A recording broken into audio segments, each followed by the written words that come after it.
Hi railway NTPC CBT1 class 2 class 1 కూడా ప్రతి ఒక్కరు చూడండి. మ్యాక్సిమం అయినన్ని వీడియోస్ మనం చేయడానికి ప్రయత్నం చేద్దాం. డెఫినెట్లీ మీ CBT1లో వచ్చే టాపిక్స్ మాత్రం మనం డిస్కస్ చేద్దాం, ఆల్ సబ్జెక్ట్స్. ఓకే, సో ఈరోజు మనం క్లాస్ డిస్కస్ చేయబోయేది డెఫినెట్లీ 1 మార్క్ అయితే ఖచ్చితంగా వస్తుంది. కొద్దిగా lengthy video, starting to ending వరకు చూడండి. ఇది రైల్వే బేస్ మీద మాత్రమే నేను క్లాస్ చెప్తా ఉన్నా. సుప్రీంకోర్టు గురించి డిస్కస్ చేద్దాం, హైకోర్టు గురించి డిస్కస్ చేద్దాం, ప్రజా ప్రయోజన వ్యాజ్యం పిల్ అని ఉంటుంది. అదేవిధంగా లోక్పాల్ మరియు లోకాయుక్త గురించి కూడా మనం ఈ క్లాస్లో డిస్కస్ చేద్దాం.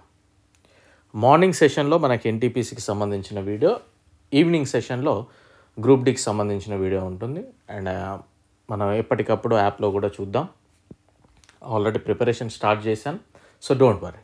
ఓకే, అదేవిధంగా మనం ఏదైతే లాంచ్ చేసామో ఈ బుక్ ప్రతి ఒక్క రైల్వే ఆస్పిరెంట్ దగ్గర ఉండాల్సిన పుస్తకం. ఎందుకంటే ఇప్పటివరకు మీకు తెలుగులో ప్రీవియస్ ప్రశ్నలు ఏ విధంగా వచ్చాయనేది లేదు బుక్.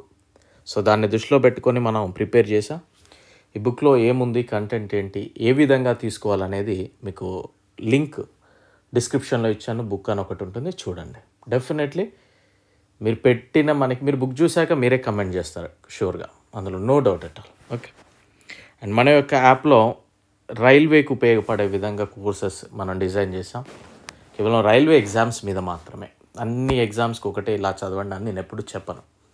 సో కోర్సు తీసుకునే ముందు యూట్యూబ్లో క్లాసెస్ చూడండి. మాకు రైల్వేకి ఉపయోగపడుతున్నాయని మీ మనసుకు అనిపిస్తే పాలిటీ కావచ్చు, కెమిస్ట్రీ కావచ్చు, సోషల్ సైన్స్ ప్రీవియస్ క్వశ్చన్ కావచ్చు, జీకే కావచ్చు, స్కూల్ బుక్స్ కావచ్చు, ఈచ్ 60 రూపీస్ ఏమో ఉంది, తీసుకోవడానికి ట్రై చేయండి. డెఫినెట్లీ 60 రూపీస్ అనేది మీకు ఖచ్చితంగా అంతకు 10 రెట్లు ఉపయోగపడుతుంది, అందులో నో డౌట్. గ్రూప్ డి అయితే మీకు 200 రూపీస్కి ఏమో ఇవ్వడం జరుగుతూ ఉంది. ప్రతి ఒక్కరు తీసుకోవడానికి ట్రై చేయండి, ఖచ్చితంగా మీకు ఉపయోగపడుతుంది. ప్రాపర్గా వినియోగించుకోండి.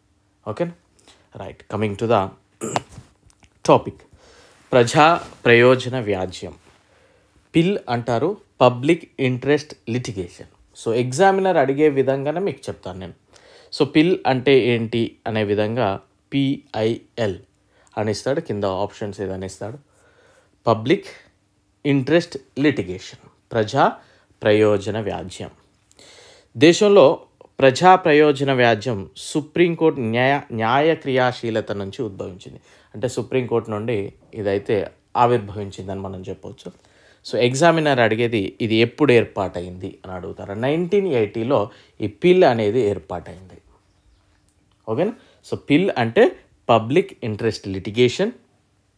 ఎప్పుడు ఏర్పాటైందంటే 1980. సో మనం రెగ్యులర్గా న్యూస్ పేపర్లో చూస్తూ ఉంటాం, సో అండ్ సో పర్సన్ పిల్ వేసాడు అని మనం చూస్తూ ఉంటాం. సో ఏంటి అనేది ఒకసారి ఓవరాల్గా ఐడియా ఉంటే సరిపోతుంది.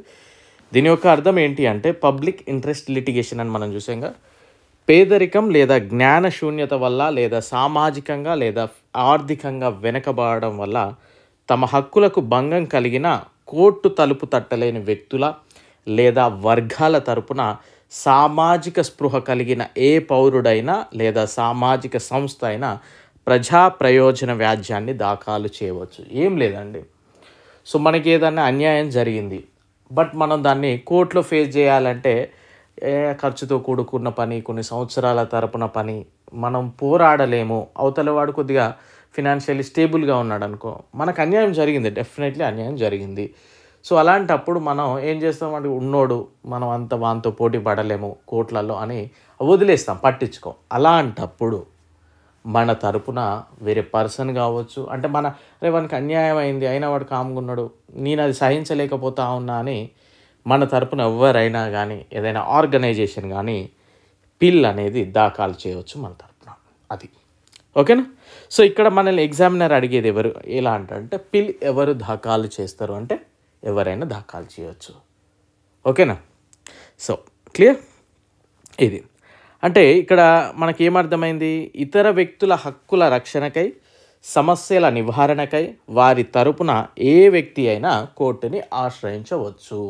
మన తరపున ఎవరైనా కూడా పిల్ దాఖలు చేయవచ్చు. ఇది గుర్తుపెట్టుకోండి, ఏ వ్యక్తి అయినా, ఎనీ ఆర్గనైజేషన్ తరపున, ఇట్లా స్వచ్ఛంద సంస్థలు కూడా ఉంటాయి, వాళ్ళైనా కూడా వేయచ్చు మన తరపున.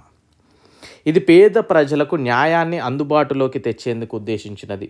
సమస్యల్లో ఉండి కోర్టు తలుపు తట్టలేని పరిస్థితుల్లో ఉన్న ప్రజల సంక్షేమం పట్ల ఆసక్తి కలిగిన వ్యక్తి వారి తరపున దాఖలు చేసిన వ్యాజ్యాన్ని రాజ్యాంగంలోని ఆర్టికల్ 32 మరియు 226 అనుసరించి కోర్టు విచారణకు స్వీకరించవచ్చు. అంటే పిల్ దాఖలు చేసినప్పుడు పిల్ దాఖలు చేసినప్పుడు ఏ ఆర్టికల్ ప్రకారం కోర్టు అనేది స్వీకరిస్తుంది అంటే ఆర్టికల్ 32, అదేవిధంగా ఆర్టికల్ 226. సో ఎస్టర్డే మనం మితవాదులు మోడరేట్స్ వీడియో చూసినప్పుడు అందులో కొన్ని క్వశ్చన్స్ అడిగాను, చాలామంది ఆన్సర్ చెప్పారు. సో మీరు ప్రతి వీడియో కూడా అంతే ఉత్సాహంగా చెప్తే నాకంటే ఎక్కువ లాభం మీకే, ఎందుకంటే మీకు రివిజన్ లాగా ఉంటుంది. ఓకేనా, అందులో నో డౌట్ ఎట్ ఆల్. నేనేమో వేరేది ఏం కామెంట్ చేయమన్నట్లేను కదా, జస్ట్ మీరు ఆన్సర్ చేసినట్లయితే మీకు డెఫినెట్లీ ఉపయోగపడుతుంది, రీకాల్ చేసుకున్నట్లే. ఇప్పుడు ఇక్కడ మనకి ఆర్టికల్ 32 అండ్ ఆర్టికల్ 226 అని ఉన్నది.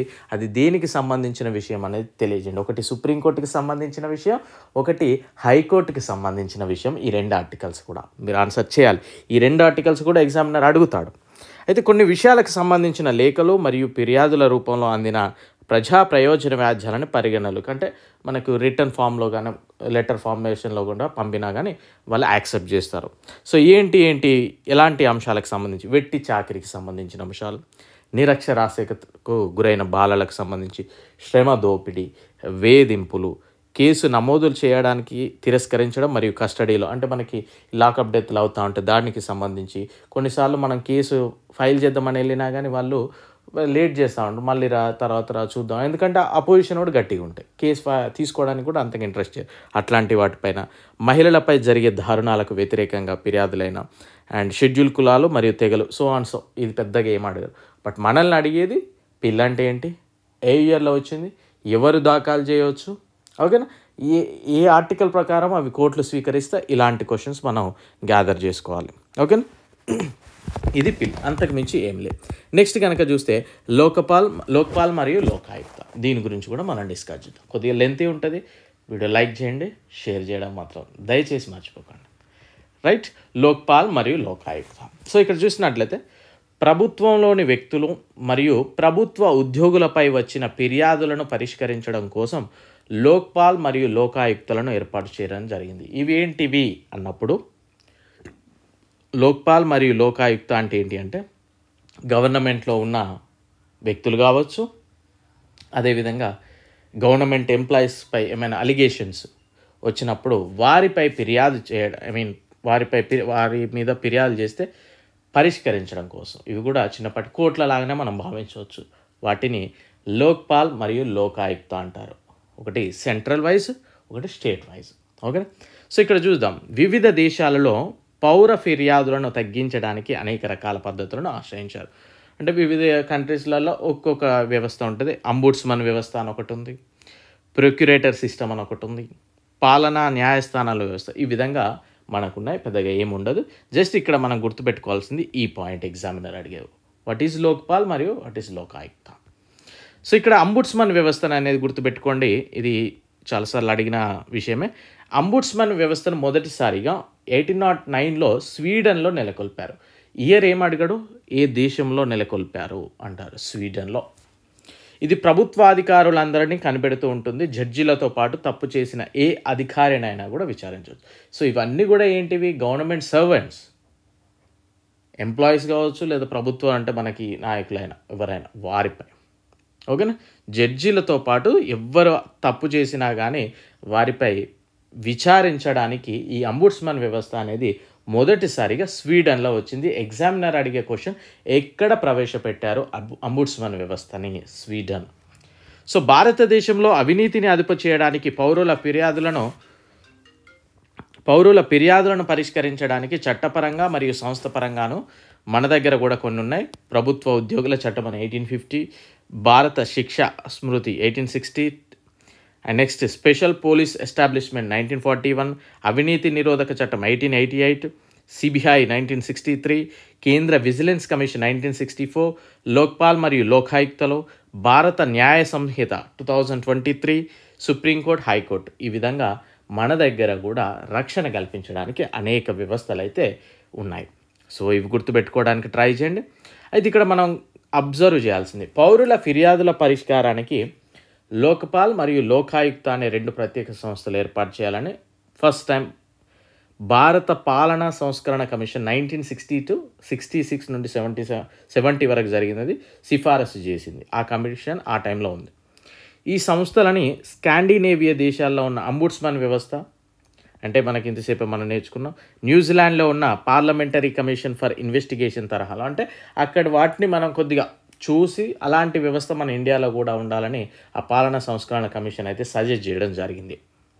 సో కేంద్రంలో లోకపాల్, రాష్ట్ర స్థాయిలో లోకాయుక్త ఏర్పాటు చేయాలని సజెషన్ ఇవ్వడం. అయితే ఇది 1968 నుండే 2011 వరకు పార్లమెంట్లో ప్రవేశపెట్టడం, చట్టంగా రూపం కాకపోవడం ఇట్లాంటివే జరుగుతూ ఉన్నాయి. లాస్ట్ టైం 2013లో పార్లమెంటులో బిల్లు నెగ్గి లోక్పాల్ మరియు లోకాయుక్త చట్టం ఏర్పాటైంది. ఇయర్ అడుగుతాడు. సో లోక్పాల్ మరియు లోకాయుక్త చట్టం ఏ సంవత్సరంలో చట్టంగా మారింది, ఎప్పుడు వచ్చింది అన్నప్పుడు 2013లో. మనం అన్నా హజారే గురించి విన్నాం కదా, ఆయన ప్రోద్బలంతో ఇదైతే రావడం జరిగింది. సో లోక్పాల్ని ఎవరు నియమిస్తారు అంటే రాష్ట్రపతి.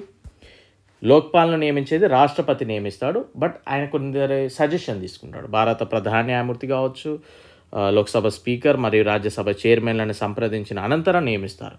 సో వీరి అందరి కూడా ఇక్కడ చూడండి, రాజకీయాలకు అతీతంగా జరగాలి. అంటే పెద్దగా వీడు మా పార్టీ వాడు కానీ అట్లాంటివి అన్నట్టు అంటారు, కానీ ఇక్కడ జరుగుతూనే ఉంటుంది మేబీ.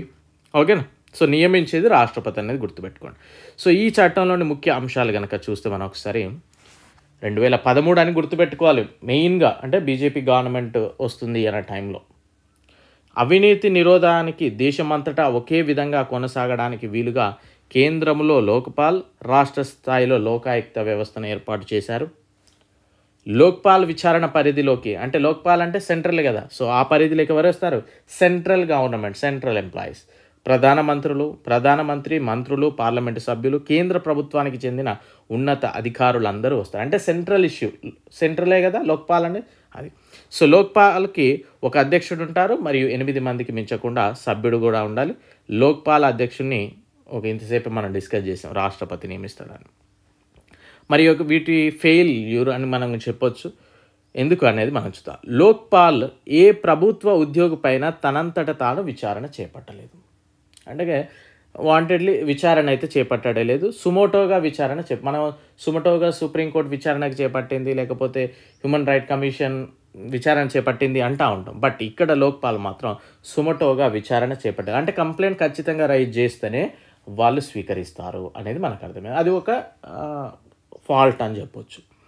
అండ్ అదేవిధంగా ప్రభుత్వ ఉద్యోగులపై తప్పుడు ఫిర్యాదులు చేసినందుకు భారీ శిక్షలు వేయడం వల్ల లోక్పాల్కు ఫిర్యాదులు చేయడానికి ప్రజలు వెనుకాడుతున్నారు. ఇక్కడ కూడా మనం పాయింట్ చూసినట్లయితే ఏమర్థమైంది, మనం కంప్లైంట్ ఇస్తాం.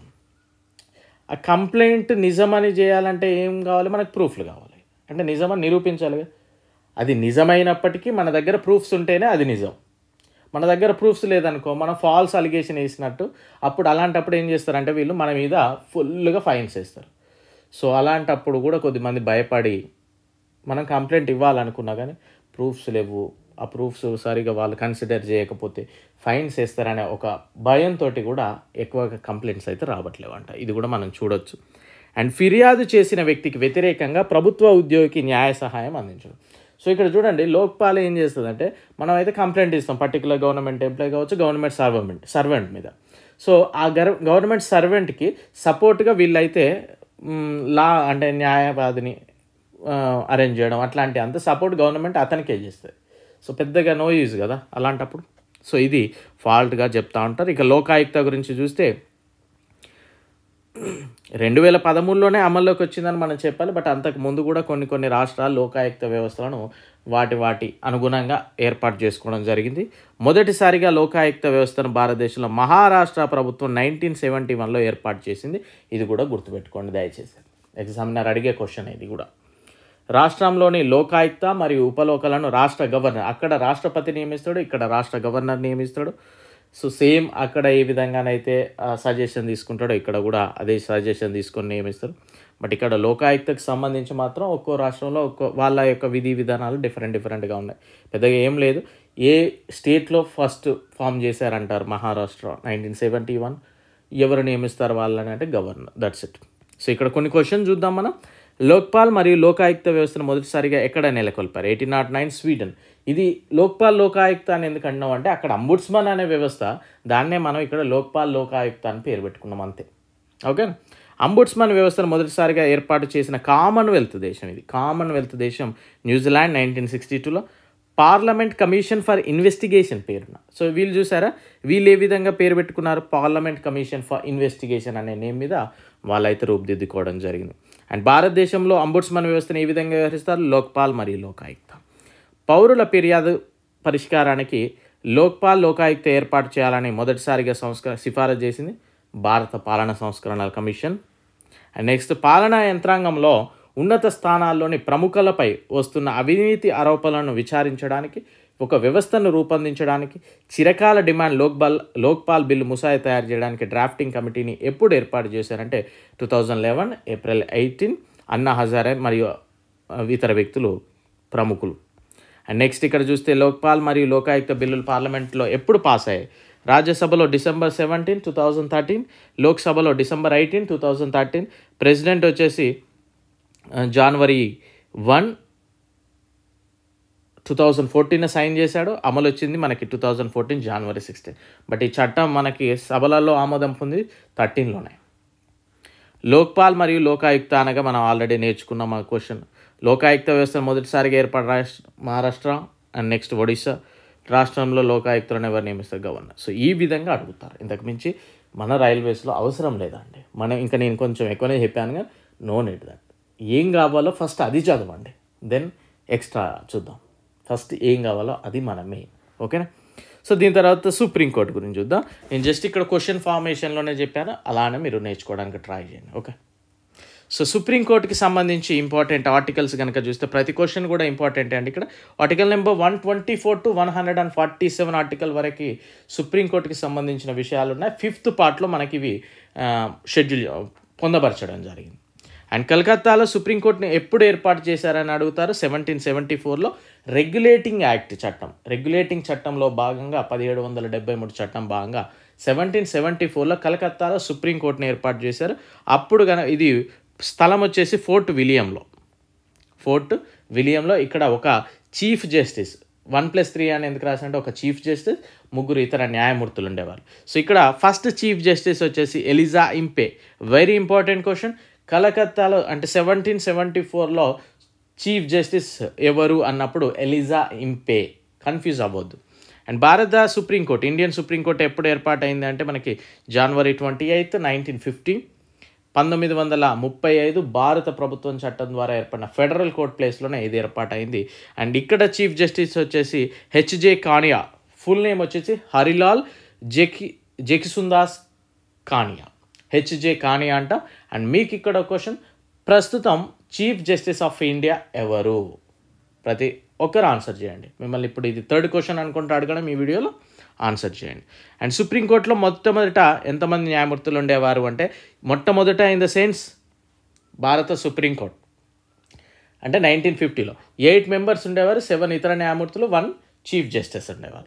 ప్రజెంట్ వచ్చేసి 34 మెంబర్స్, 33+1, ఒకరు చీఫ్, ఒకరు 33 మెంబర్స్ ఇతర న్యాయమూర్తులు. ఇది గుర్తుపెట్టుకోండి. సుప్రీంకోర్టు అండ్ హైకోర్టు న్యాయమూర్తులను ఎవరు నియమిస్తారు? రాష్ట్రపతి. సుప్రీంకోర్టు కావచ్చు, స్టేట్ వైజ్ హైకోర్టులు కావచ్చు, న్యాయమూర్తులు అందరినీ రాష్ట్రపతి నియమిస్తూ ఉంటాడు. అండ్ మీకు ఇక్కడ క్వశ్చన్ ఏంటి అంటే జిల్లా న్యాయమూర్తులను ఎవరు నియమిస్తారు? జిల్లా న్యాయమూర్తులు. ఇది కూడా ఆన్సర్ చేయండి. మరి సుప్రీంకోర్టుకి కావాల్సిన, న్యాయమూర్తికి కావాల్సిన అర్హతలు చూస్తే ఇండియన్ సిటిజన్ అయి ఉండాలి, 5 years హైకోర్టులో న్యాయమూర్తిగా ఉండాలి, 10 సంవత్సరాల న్యాయవాదిగా హైకోర్టులో ఉండొచ్చు, రాష్ట్రపతి అభిప్రాయంలో సుప్రసిద్ధ న్యాయకుడు అంటే లాలో కొద్దిగా టాలెంటెడ్ పర్సన్ అయి ఉండాలి, పదవి విరమణ వయసు 65 సంవత్సరాల వయసు వచ్చే వరకు కొనసాగవచ్చు, హైకోర్టు అయితే 62 years. పదవి విరమణ తర్వాత భారత భూభాగంలో ఏ న్యాయస్థానంలోనూ న్యాయవృత్తిని ప్రాక్టీస్ చేయరాదు అనేది ఒకటైతే పెట్టుకోవడం జరిగింది. సో సుప్రీంకోర్టు న్యాయమూర్తి తన రాజీనామా పత్రాన్ని ఎవరు నియమించిళ్ళు? రాష్ట్రపతి. రాష్ట్రపతి నియమిస్తే ఆయన కంటే కిందోనికి అయితే ఇయ్యరు కదా, సో రాష్ట్రపతికే ఇస్తారు రాజీనామా పత్రం. సుప్రీంకోర్టు న్యాయమూర్తులను ఏ ప్రక్రియ ద్వారా తొలగిస్తారు? వీళ్ళని ఉత్తిగా అల్లాటప్ప ప్రక్రియ మాత్రం కాదు, అభిశంసన ప్రక్రియ ద్వారా తీయడం జరుగుతుంది. ఇప్పటివరకు తీయడం లేదు, జరగలేదు. సో ఏం చేయాలంటే ముందుగా లోక్సభలో 100 మంది, రాజ్యసభలో 50 మంది సంతకాలు చేసి స్పీకర్కి ఇవ్వాలి. ఆయన ఒక కమిటీ ఎత్తాడు. ఆ కమిటీ తర్వాత రిపోర్ట్ ప్రకారం పార్లమెంటులోని 2 సభలలో ప్రత్యేక మెజారిటీతో ఆమోదం పొందాలి. ప్రత్యేక మెజారిటీ దెన్ ఓన్లీ తీసేయడం జరుగుతుంది. సో ఇప్పటివరకు అయితే తీసేయలేదు. అండ్ సుప్రీంకోర్టు గల అధికారాలు కనుక చూస్తే ప్రాథమిక అధికార పరిధి అంటే కేంద్రానికి రాష్ట్రాల మధ్య గల విషయాలకు సంబంధించి రిట్ అధికార పరిధి, పౌరుల ప్రాథమిక హక్కులపై రిట్స్ జారీ చేయడం అట్లాంటి సలహా అధికార పరిధి. ఆర్టికల్ నెంబర్ 143 ప్రకారం సుప్రీంకోర్టు యొక్క సలహా రాష్ట్రపతి తీసుకుంటాడు. కోర్ట్ ఆఫ్ రికార్డ్ అంటే ఏమైనా మనకి తీర్పులు అవి ఉంటాయి కాబట్టి రికార్డ్ చేయడం ఫర్ భవిష్యత్ తరాల కోసం. న్యాయ సమీక్ష అధికారం, రాజ్యాంగ పద్ధతిగా న్యాయంగా ఉన్నాయా లేవని చూడండి. న్యాయ సమీక్ష అధికారం అనేది కూడా మనకు టాపిక్ ఉంది పాలిటీలో. చూడండి, పాలిటీ మీకు అస్సలు క్వశ్చనే మిస్ అవ్వదండి ఇండియన్ రైల్వేస్లో. మన పాలిటీ కోర్సు తీసుకోవడానికి ట్రై చేయండి ప్రతి ఒక్కరు కూడా. సో ఏంటి అంటే మనకి రాజ్యాంగం ఇప్పుడు ఏదైనా ఒక బిల్లు పెట్టడం కానీ ఏదైనా ఒక చట్టం తీసుకొచ్చింది అనుకోండి గవర్నమెంట్, అసలు అది కంప్లీట్లీ రాజ్యాంగబద్ధంగా ఉందా లేదా అని చెక్ చేసేది లాస్ట్కి వీళ్ళే. లేదు రాజ్యాంగంలో ఒక పాయింట్ అర్థం కాలేదు, అసలు దాని మీనింగ్ క్లియర్గా అర్థం కానప్పుడు కూడా ఇది దాని మీనింగ్ అని చెప్పేది కూడా సుప్రీంకోర్టే. ఇది గుర్తుపెట్టుకోవాలి. రాజ్యాంగ వివరణ ఇది అండ్ అదర్స్ ఇట్లాంటివన్నీ కూడా మనం చూడవచ్చు. సుప్రీంకోర్టు ప్రధాన న్యాయమూర్తి జీతం వచ్చేసి 2.8 lakhs, ఇతర న్యాయమూర్తులు అయితే 2.5 lakhs, హైకోర్టు చీఫ్ జస్టిస్ 2.5, ఇతర న్యాయమూర్తులు 2.25. రిటైర్మెంట్ తర్వాత 50% పెన్షన్ అయితే ఇవ్వడం జరుగుతుంది. ప్రస్తుతం 25 హైకోర్ట్స్ అవుతున్నాయి. భారతదేశ సుప్రీంకోర్టులో మొట్టమొదటి మహిళా న్యాయమూర్తి ఎవరు అంటే ఫాతిమా బీవి. అండ్ ఏ ప్రకరణ ప్రకారం న్యాయస్థానాలను కార్యనిర్వాహక శాఖ నుండి వేరు చేశారంటే 58th ఆర్టికల్. క్రింది కోర్టులపై హైకోర్టు కంట్రోల్ నియంత్రణ గురించి 227 ఆర్టికల్. సుప్రీంకోర్టు ఏ కేసులో ప్రాథమిక హక్కులను సవరించే అధికారం పార్లమెంటుకు లేదని తెలిపింది. గోలక్నాథ్ కేసు 1967. సో ఇక్కడ మీకు ఒక క్వశ్చన్ ఏంటి అంటే ఏ సుప్రీంకోర్టు చీఫ్ జస్టిస్ రాష్ట్రపతిగా కూడా వ్యవహరించారు? అది మనం రాష్ట్రపతి అనే లెసన్లో చూసాం, బట్ దాని ఆన్సర్ కూడా తెలియజేయండి. ఇవే అడిగారండి మనల్ని రైల్వేలో. మనం చదివే విధానం తెలవక గుడ్డిగా ఫస్ట్ పేజ్ నుండి లాస్ట్ పేజ్ వరకు 100 సార్లు చదివాను తప్పితే మనకి ఏం కావాలో చదవలేకపోవడం వల్లనే జాబులు రాలే. క్లియర్? సో ప్రాపర్గా చదవండి, ఖచ్చితంగా సక్సెస్ వస్తుంది మీకు. సో ఆన్సర్ కూడా తెలియజేయండి. ఇక్కడ కొన్ని కేసుల గురించి చూద్దాం. Shankari Prasad versus union of India 1955. Year కూడా గుర్తుపెట్టుకోండి దయచేసి. ఆర్టికల్ 368 ప్రకారము పార్లమెంట్కి ప్రాథమిక హక్కులను కూడా సవరించే అధికారం ఉందని సుప్రీంకోర్టు తీర్పునిచ్చింది. ఈ కేసులో Shankari Prasad versus union of India కేసులో రైట్స్ని కూడా ప్రాథమిక హక్కులు ఫండమెంటల్ రైట్స్ని కూడా చేంజ్ చేసుకోవచ్చు అని సుప్రీంకోర్టు చెప్పింది. అయితే 1967 వర్సెస్ పంజాబ్ రాష్ట్రం కేసులో గోలక్నాథ్ వర్సెస్ పంజాబ్ కేసులో ఇంతకుముందు ఇచ్చిన తీర్పు తప్పు.